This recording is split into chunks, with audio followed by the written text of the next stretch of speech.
झपक कर मीठी नींद सुलाते ये है मीठी। मुशाहिदीन अल-किराम, अस्सलामु अलैकुम व रहमतुल्लाहि व बरकातुहू। सच्ची बात में आपका फिर से इस्तकबाल। मैं हूँ आपका मेजबान मोहम्मद रैयान। आइए डालते हैं आज की ताज़ा तरीन सुर्खियों पर एक नजर। खबर शुरू करने से पहले अगर अभी तक आपने हमारा चैनल सब्सक्राइब नहीं किया तो प्लीज सब्सक्राइब करें, लाइक करें और शेयर करें। और आप हमें अपनी राय दे सकते हैं।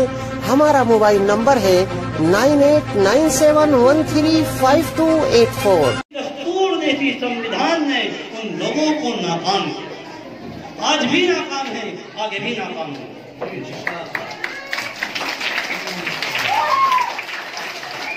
ये वतन हमारा है, ये देश हमारा है, जहाँ हमारे महान पुरुषों ने कुर्बानियां दी है, अपने खून से सींचा है। इस वतन से हमें मोहब्बत है। हम यहाँ पैदा हुए, यहाँ जवान हुए, यहाँ पले, यहाँ पढ़े और इसी मिट्टी में हमें मिलना है। इससे हमें मोहब्बत है और हम इस मुल्क की अमन सलामती के लिए, इस मुल्क के वक़ार के लिए, इस मुल्क की तरक्की के लिए, इस मुल्क को आगे ले जाने और आगे बढ़ाने के लिए फिर से अगर हमें अपनी जानों के नजराने पेश करेंगे तो हमें कभी इसको कोई तरद्दुद नहीं होगा। हमें कभी किसी तरह की कोई ऐसी सोच नहीं होगी कि हमें उसमें कोई झिझक नहीं होगी। लेकिन आपको, मेरी इस नस्ल को ये समझना जरूरी है कि इस मुल्क पर हमारा उतना ही हक है जितना हक दूसरे लोग अपना यहाँ जाहिर करते हैं। क्योंकि हमने अपने खून पसीने से इस मुल्क को सींचा है और आज भी सींच रहे हैं और आगे भी ऐसे ही सींचते रहेंगे। मायूस होने की जरूरत नहीं है। हुकूमतें आने और जाने वाली चीज है। आज कोई और है, कल कोई और होगा। लेकिन हमें मुल्क के विकास और इसकी तरक्की के लिए और अपने तालीमी इदारों को कयाम के लिए, उनके फरोग के लिए, उनको आगे बढ़ाने के लिए ये काफिला चलता रहेगा, ये सिलसिला चलता रहेगा और बढ़ता रहेगा, पीछे मुड़कर नहीं देखेगा। तालीम के साथ साथ जरूरत है, ये बात मेरी यहाँ मैनेजर साहिबा, प्रिंसिपल साहिब और ये स्टाफ माफ कीजिएगा, तालीम के साथ साथ आज जरूरत है हमारी कौम के बच्चों को ज़हनी तरबियत। अगर इनकी ज़हनी तरबियत नहीं है तो ये कहीं न कहीं उलझेंगे, कहीं न कहीं मार खाएंगे। मार खाएंगे का मतलब ये एक देसी भाषा में ये कहीं न कहीं उलझेंगे और हौसला शिकनी के शिकार होंगे या मायूस हो जाएंगे। और मायूस होने वाले शख्स के लिए जमीन पर कोई जगह नहीं होती। इसलिए इनको ज़हनी तौर पर डेवलप करना है हर एतबार से। चाहे वो जो पढ़ा है वो रहन सहन, साफ सफाई, मेयार की बुलंदी, जिस्मानी सेहत, ज़हनी तरबियत, कल्बी वर्जिश, हर एक एतबार से उनको डेवलप करना है। जिस कौम का मेयार बुलंद होगा उस कौम के हौसले बुलंद होंगे। जिस कौम का मेयार बुलंद नहीं होगा वो पढ़ने लिखने के बावजूद भी हौसला शिकनी का शिकार होंगे और मायूसी की तरफ चलते हैं। मायूसी से बचाना है, कौम को मायूसी से बचाना है। अपनी हिस्ट्री को देखना है, कुर्बानियां देने वालों के नामों को उजागर करना है कि मेहमान कौन है, मुल्क के मेहमान कौन है। आपके पड़ोस में ये फुलत है, खतौली से बहुत करीब, तकरीबन 2.5-3 किलोमीटर। यहाँ जन्मे, यहाँ पैदा हुए मुहद्दिस कबीर, मुहद्दिस अज़ीम हज़रत मौलाना शाह वलीउल्लाह मुहद्दिस देहलवी के नाम से दुनिया उनको जानती है। और एक बात और बता दूं कि पूरे हिंदुस्तान मुल्क के अंदर, बल्कि बर्र सगीर के अंदर, एशिया के अंदर जो एक इल्म हदीस है इसको पढ़ने के बाद आलिम बनते हैं, वो पूरे इस बर्र सगीर में उन्हीं की देन वही लेगा। 1749 के अंदर दिल्ली में मस्जिद के हुजरे में बैठकर उस शख्स ने, जिसका ताल्लुक आपके करीब से है, इस बात की फिक्र की, कहाँ 1749, कहाँ 1947, आप अंदाजा लगा सकते हैं। वहां बैठकर फिक्र की कि अंग्रेजों ने हिंदुस्तानी अवाम का जीना मुश्किल कर दिया, यहाँ खुली हवा में सांस लेना मुश्किल हो गया, आजादी की जिंदगी खत्म हो गई, मजहब का इख्तियार करना मुश्किल हो गया। जिसको चाहते हैं, जैसे चाहते हैं, जब चाहते हैं, जहां चाहते हैं, जुल्म तशद्दुद का शिकार करते हैं। और वो वक्त ऐसा था कि किसी की हिम्मत नहीं थी कि अंग्रेज के खिलाफ कोई जिहाद का फतवा दे। ये आपके इसी जिले के कस्बे के करीब के शाह वलीउल्लाह मुहद्दिस देहलवी रहमतुल्लाह अलैह ने 1749 में अंग्रेजों के खिलाफ फतवा दिया कि अंग्रेजों से जिहाद करना लाजिम है, जरूरी है।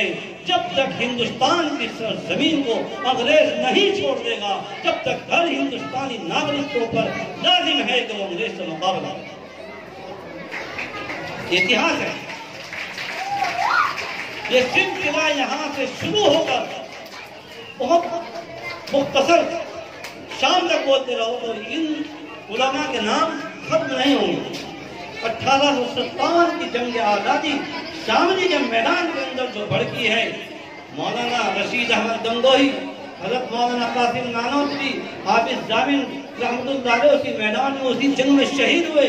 कांधे पर उनको उठाकर ले जाया गया और हुजरे तक पहुंचाया गया, जहां जाकर वो शहीद हो गए। एक दिन पहले की तारीख उनकी यह है कि उन्होंने वो गुस्ल किया, नहाए, अच्छे कपड़े पहने, अमामा बांधा और ऐसा महसूस होने लगा कि जैसे दूल्हा बारात के लिए तैयार हो रहा है।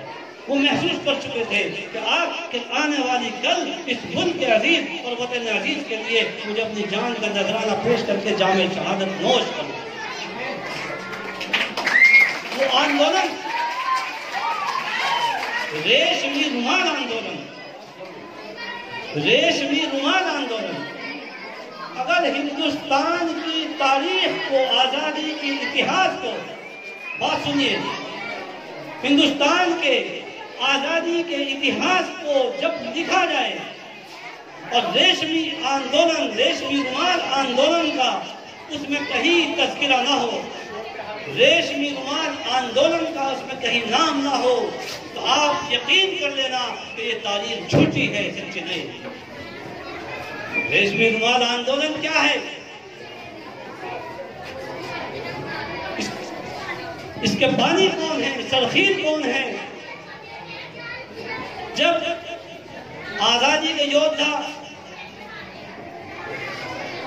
जो जंग आजादी के लिए जेलों में थे, कुर्बानियां दे रहे थे, जब उन्हें लगने लगा कि हमारे बीच में जासूस पैदा हो गए, गद्दार वतन पैदा हो गए, तो उन्होंने एक हिंस बनाया, रुमाल।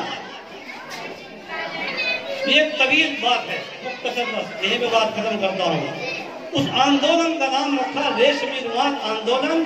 देवबंद से हजरत मौलाना शेखुल हिंद मौलाना महमूद हसन देवबंदी रहमतुल्लाह अलैह, ये फोटो आप देख रहे हैं, हजरत मौलाना हुसैन अहमद मदनी, ये उनके उस्ताद थे और देवबंद के जितने उलमा थे उनमें से अक्सरों के उस्ताद थे। वो माल्टा की जेल में रहे, माल्टा की जेल में मौलाना हुसैन अहमद मदनी रहे, 9 से 10 साल मुल्क की आज़ादी के लिए जेलों में रहे हैं। और मौलाना महमूद हसन शेखुल हिंद जिनको कहा गया, उनका हाल तो ये था कि अंग्रेज हर दिन लोहे की सलाखों को तपाकर उनकी कमर पर लगाते थे, यहाँ तक के गोश्त खत्म हो गया था।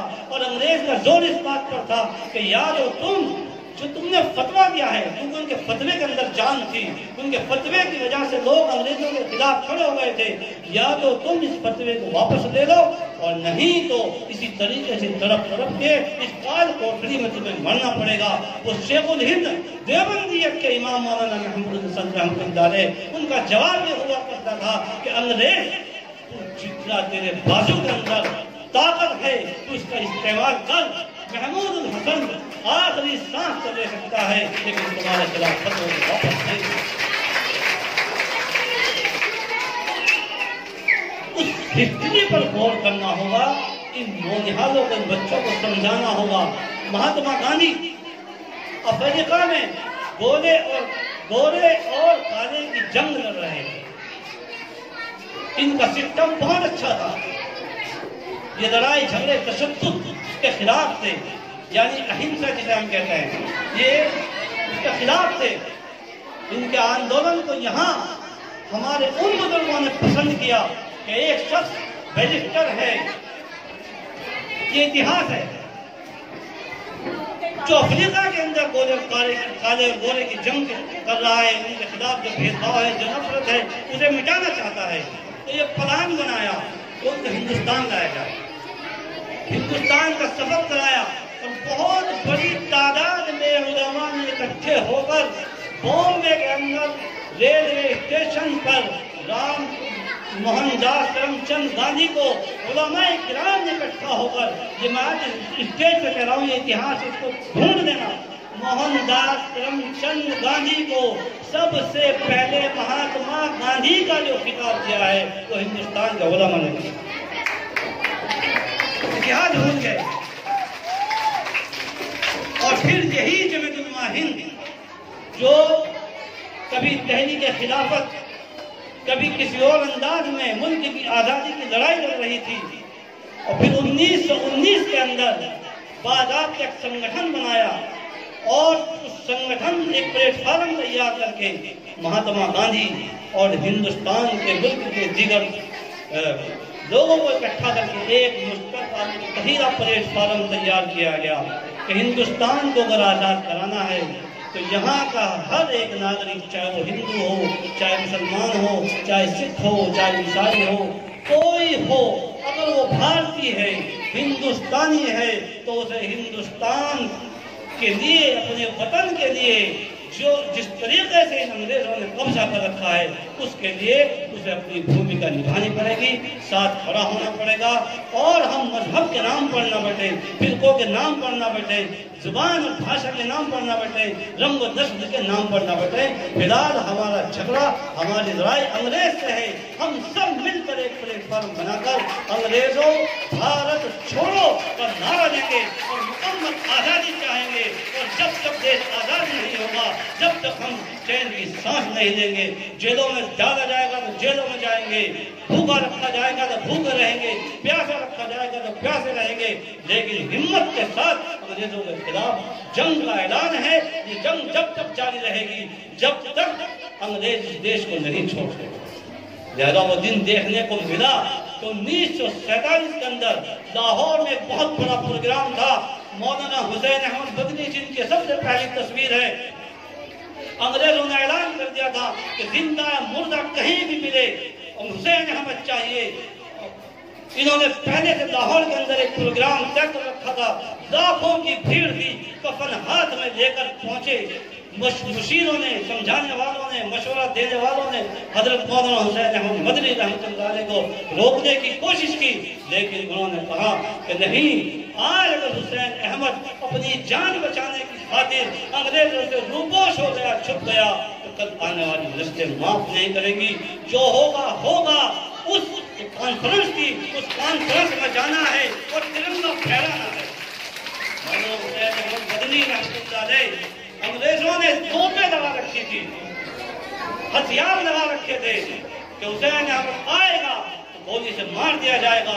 यही वो मौलाना हुसैन अहमद मदनी थे कि जिन्होंने स्टेज पर जाकर सबसे पहले कफन लहराया और कहा, ये फिर भी है बुलबुल चोंच में गुल, शहीदे नाज की तुरबत कहाँ है, कि जिसे मरने पर फख्र हो उसकी खबर नहीं बनाई जाती। हम तो मौत को हाथों में घूमते हैं और सबसे पहले तिरंगा या जिस भारत के जिस राष्ट्र ध्वज को हम लहराते हैं, लाहौर के उस लाखों की भीड़ में फहराने वाले हुसैन अहमद मदनी। तो मैं ये गुजारिश करूंगा कि ये साझी विरासत है, यहाँ की आवाम ने साझी विरासत, हिंदू, मुस्लिम, सिख, ईसाई, पारसी, पादरी, बुद्ध, जैन, आर्य समाजी सबने मिलकर एक साझा कोशिश की थी। साझा ये मुल्क, साझा विरासत है। इतना ही हक तुम्हारा है जितना हक किसी और का है। इसको आपको याद रख के कदम बढ़ाना है और आगे बढ़ना है। दुआ है कि अल्लाह ताला इस इदारे को, इदारे के चलाने वालों को, स्कूल को, अकेडमी को, मदरसे को, इन बच्चों को, स्टाफ को, सबको तरक्की दे और आप इस देश का नाम बुलंद करें, आगे बढ़ें। जय हिंद, जय